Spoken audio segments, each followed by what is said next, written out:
Bismillahirrahmanirrahim. How are you all? I hope so that all of you are doing well at your homes.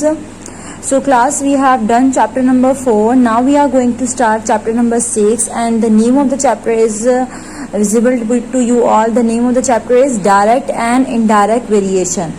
तो हम इसमें इस chapter के अंदर दो तरह की वेरिएशंस पढ़ेंगे, but before that we should know that what is variation. ठीक है, कि वेरिएशन बेसिकली खुद क्या होती है. ठीक है, तो पहले हम इसकी डेफिनेशन पढ़ लेंगे एंड देन पे जो है आज की वीडियो में हम सिर्फ डायरेक्ट वेरिएशन को डिस्कस करेंगे. इंशाल्लाह the next video we are going to discuss inverse variation. So for this, first of all, get to know about what is variation. Let's have a look over here. Hence, if two quantities are related to so that a change in one causes a corresponding change in the other.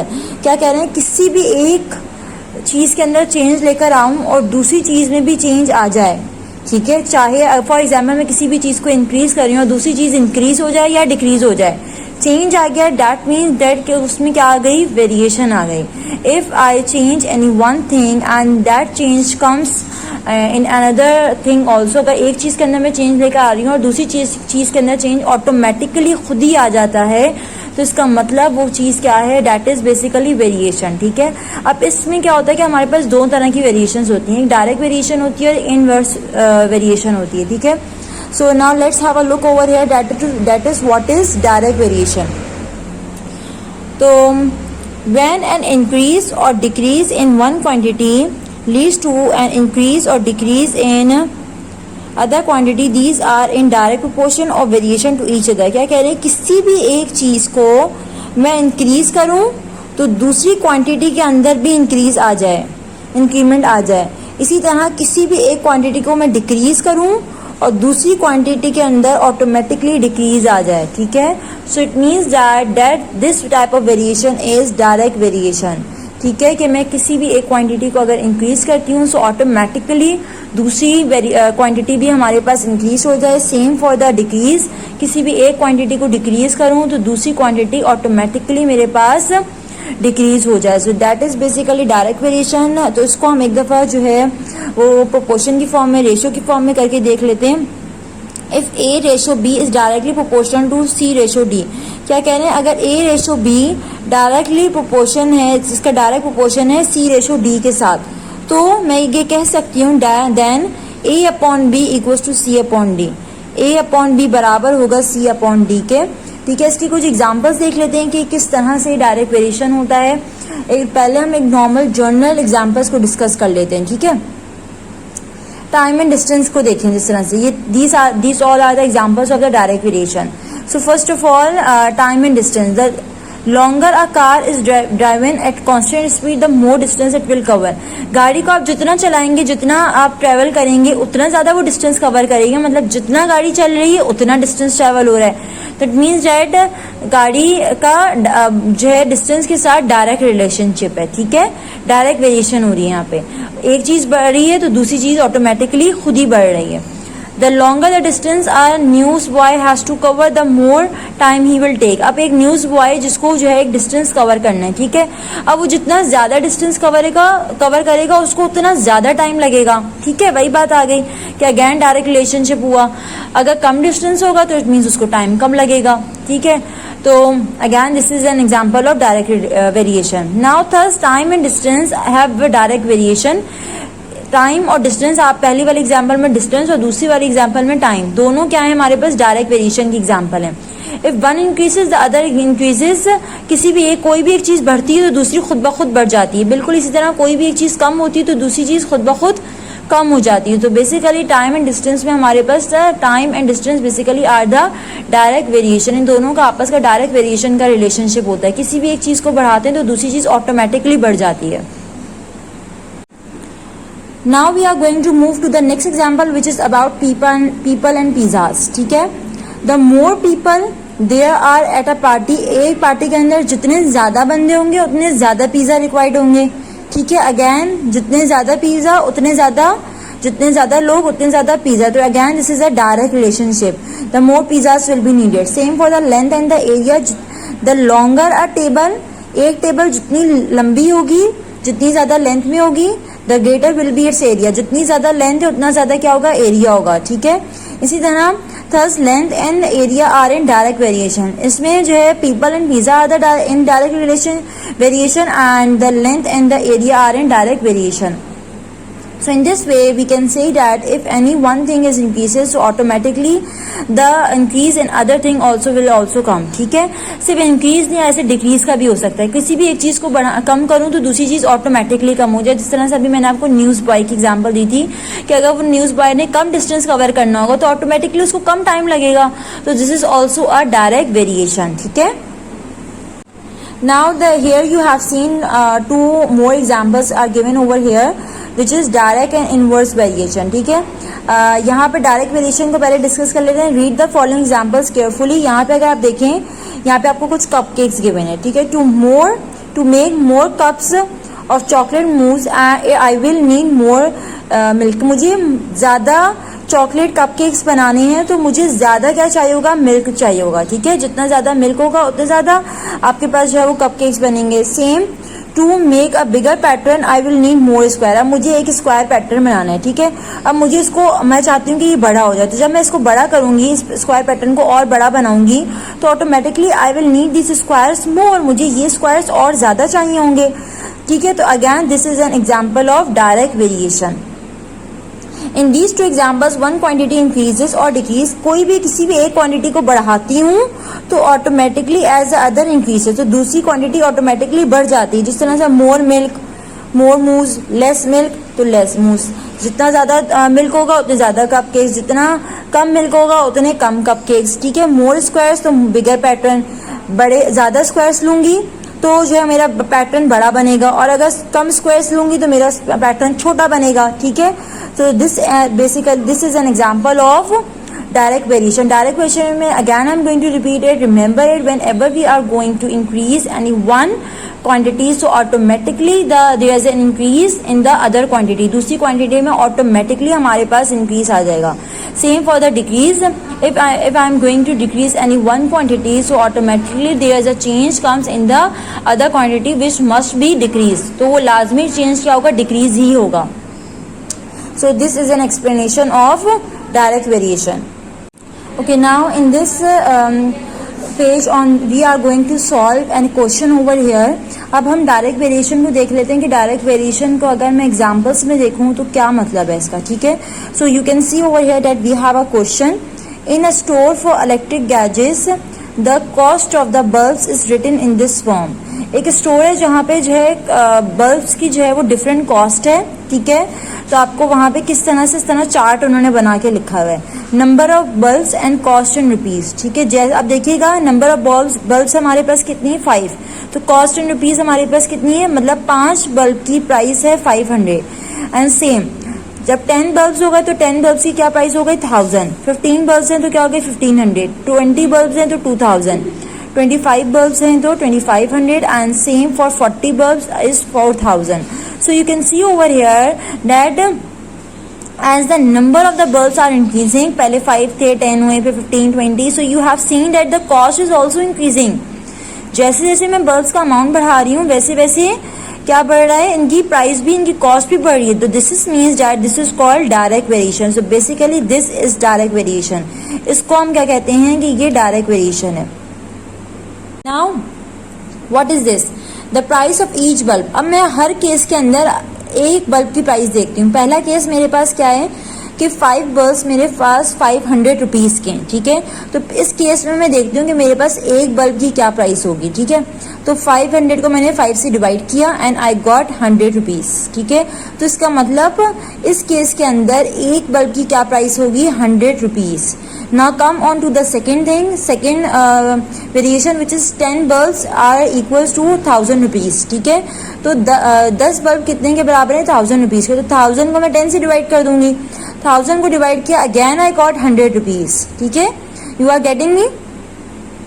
As the number of the bulbs are increasing, the cost is also increasing, but the change or you can say the price of the each quantity is same. एक quantity की price same होगी. 15, अब इसी तरह 15 bulbs है हमारे पास, तो 15 bulbs हमारे पास है और कॉस्ट क्या हमारे पास 1500.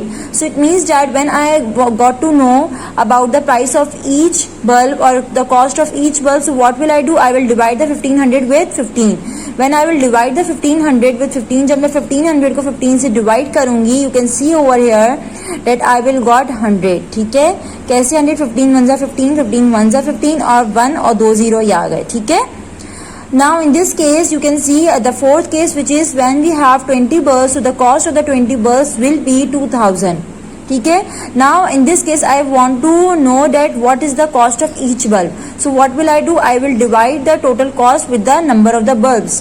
So the total cost is 2000 and the number of the bulbs are 20. When I will divide the 2000 with 20, I will write like this, and this 0 will be cancelled out with this 0, and 2 1s are 2, 2 1s are 2, and this is 2 0. तो 2 0 आ जाएगा, 1 आ जाएगा, again it is 100. So you can see that the pattern which is coming over here. Okay, now the fifth case is that when we have 25 bulbs, then the cost of the 25 bulbs will be 2500. हमारे पास 25 bulbs की क्या cost होगी, 2500 होगी. ठीक है, again I want to know that what is the cost of each bulb. In this case, इस case के अंदर एक बल्ब की क्या कॉस्ट होगी, I will divide this 2500 with 25 with the number of the bulbs. When I will divide, I will got this answer like this, 25 1s are 25 and 25 1s are 25, 1 और 2 0, 1 and again 2 zeros. ठीक है, now the last case is that when we have 40 bulbs, so the cost of the 40 bulbs is 4000. ठीक है, तो अब मैं जब इस केस के अंदर एक बल्ब की प्राइस फाइंड करना चाहूंगी तो वो क्या होगी कि मैं 4000 को 40 से डिवाइड करूंगी. When I will divide the 4000 with 40, I will write it like this, and you can see over here this 0 will be cancelled out with 0, and 4 1s are 4, 4 1s are 4, and then 2 zeros, 100. So you have seen that in each and every case the number of the bulbs are increasing and even the cost is also increasing. So it means that it is showing us the direct variation, and you have seen also that the change is the remains same. change जो आ रहा है वो बिल्कुल same है. If we examine the table, we find that there is definitely an increase in the cost. अगर मैं यहाँ पे एक चीज को एग्जामिन करूँ तो जैसे जैसे बल्ब्स बढ़ रहे थे वैसे वैसे कॉस्ट भी बढ़ रही थी, corresponding to the increase in number of the bulbs, and it is indeed a case of direct variation. तो आप यहाँ पे देख सकते हैं ये डायरेक्ट वेरिएशन का केस है. ओके, तो इस तरह से हमने नंबर ऑफ बल्ब्स और उनकी कॉस्ट को कंपेयर कर लिया. Now we are going to compare the ratios. अब हम रेशियोज को कंपेयर करने लगे. रेशियो क्या थे जो अभी हमने ये निकाले. ठीक है, now compare the ratios of the different bulbs of number of bulbs to the corresponding cost. हर बल्ब को उसकी आपने कॉस्ट से कंपेयर किया तो आपके पास इस तरह से रेशियोज आ गए. यू हैव सीन डैट कि जब आपने इन सबको सिंप्लीफाई किया, what you got, you will got 100. ठीक है, यहाँ पे 1/100 कैसे आ रहा है, क्योंकि वहां पे 500/1 था तो 100 आ गया. This is 5/500, then you will get 1/100. So it means that this ratio, this quantity is constant in each and every case. हर केस के अंदर ये चीज आपकी कांस्टेंट रहेगी. This is the most important thing which you need to know. ठीक है, तो डायरेक्ट वेरिएशन में क्या होता है हमारे पास कि मैं किसी भी एक क्वांटिटी को बढ़ाऊंगी, so automatically the second quantity will be increases, and same for the decrease. When I am going to increase any one quantity, so the second quantity और the other quantity will automatically decrease. Okay, so this is the case of the direct variation. Now we will move to the next example. Okay students, now you have an example over here which is on book page number 75. book की page number 75 के पास आपके ऊपर ये example given है. What is the example? Let me read it out and then I will explain you. Kindly everyone give you 100% concentration over here.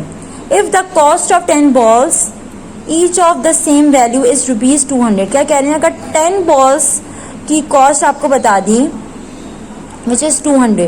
ठीक है, find the cost of, आपको अभी किसकी प्राइस बताइए, 10 balls की प्राइस बताइए which is 200.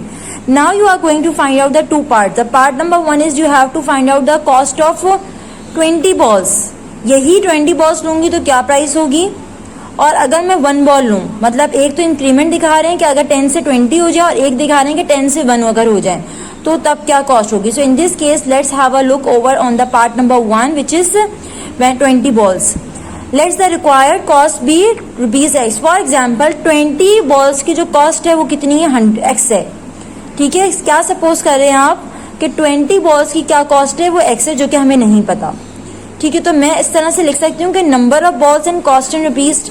तो जब 10 बॉल्स थी तो तब क्या कॉस्ट थी हमारे पास 200। ठीक है, you can see over here when we have 10 balls, तो 10 बॉल्स की क्या कॉस्ट थी 200। तो 10 के मैंने आगे ही क्या लिख दिया 200। Now when I have 20 balls तो द कॉस्ट इज एक्स। मैंने क्या कहा, जब 20 कॉस्ट थी तो क्या प्राइस थी उसकी एक्स थी। ठीक है, अच्छा मैंने जब हमने डायरेक्ट वेरिएशन का वो किया था तो मैंने आपके वहां पे आपके पास 2 रेशो आए थे, एक आया था ए रेशो बी और दूसरा आया था सी रेशो डी। अब मैंने कहा था कि मैं इसको फ्रैक्शन में लिखूं तो ए अपॉन बी हो जाएगा वो, ये क्या हो जाएगा सी अपॉन डी हो जाएगा। ठीक है, तो A upon B and C upon D. So it means that I can make the ratio of these two of the same quantity. जो सेम क्वांटिटीज होंगी, जो सेम रेशोज होंगे, उनका मैं क्या बना सकती हूँ, रेशो बना सकती हूँ। जिस तरह से यहाँ पे दोनों ये 10 और ये 20, ये दोनों किसको रिप्रेजेंट करेंगे, बॉल्स को रिप्रेजेंट करेंगे ना। तो it means that I can make the ratio of them. तो 10 अपॉन 20, ठीक है, ये 10 अपॉन 20 बराबर होगा, क्यों, क्योंकि इसमें इंक्रीज आया तो ये भी इंक्रीज हुआ है। सेम कॉस्ट है तो कॉस्ट का मतलब मैं अगर इसको इंक्रीज करूंगी तो ये भी इंक्रीज हो रही है, मतलब बॉल्स को इंक्रीज की तो कॉस्ट इंक्रीज हो गई थी। सेम फॉर द 20 बॉल्स को इंक्रीज किया तो मेरे पास क्या कॉस्ट होगी, विच इज एक्स। तो अब मैं ये भी सेम क्वांटिटीज हैं, दोनों कॉस्ट को रिप्रेजेंट करनी, it means that I can take the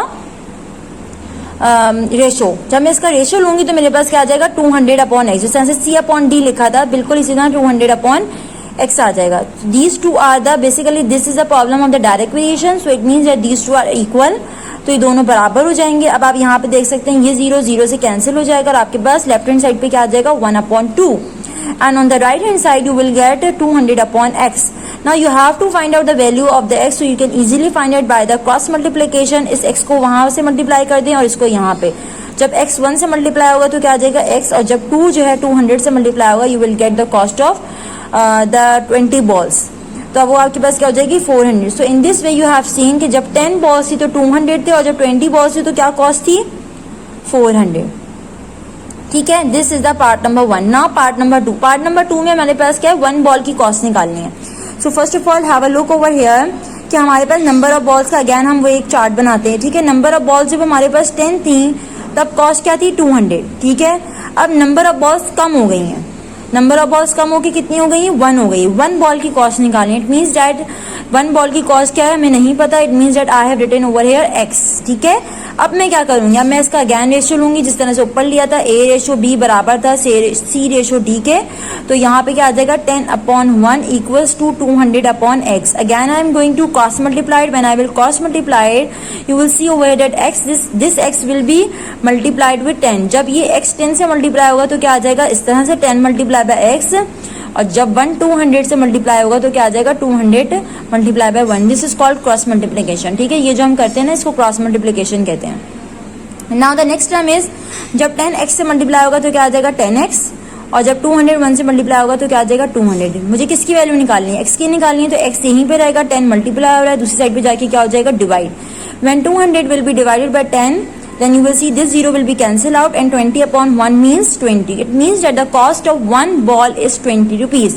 एक बॉल की कॉस्ट क्या है 20 rupees. These quantities used in everyday life are often written as this. तो मैंने आपको अभी बताया कि हम इसको ऐसे भी लिख सकते हैं कि जिस तरह से अभी हमने लिखा था। ठीक है, तो मैं इस तरह से लिख सकती हूँ कि मेरे पास 10 बॉल्स थी तो 200 कॉस्ट थी, 20 बॉल्स थी तो एक्स थी। तो इस तरह से भी हम लिखते हैं। ठीक है, so this is the proper way to solve the problems of the direct variation. हम इस तरह से डायरेक्ट वेरिएशन के डिफरेंट प्रॉब्लम्स को भी आगे सॉल्व करेंगे। I hope so that all of you have got this topic. आप लोगों को आज का टॉपिक बहुत अच्छे से समझ आया होगा। If there is any confusion so obviously you can ask from in the live session और इन द कमेंट सेक्शन और इन द पर्सनल चैट। अल्लाह हाफिज, take care of yourself everyone.